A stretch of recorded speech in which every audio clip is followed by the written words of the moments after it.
November மாத மழையில் நான் நனைவேன் என்றேன்.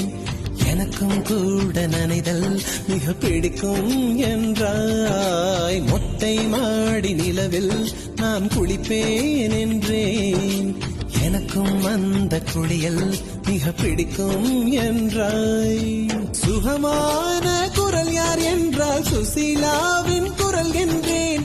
எனக்கும் அந்த குரலில் ஏதோ மயக்கம் என நீ சொன்னாய். கண்கள் மூடிய புத்தர் சிலை என் கனவில் வருவது பிடிக்கும் என்றேன். தயக்கம் என்பதே சிறிதுமின்றி அது எனக்கும் எனக்கும் தான் பிடிக்கும் என்றாய். அடி உனக்கும் உனக்கும் எல்லாம் பிடிக்க என்னை ஏன் பிடிக்காதென்றாய்.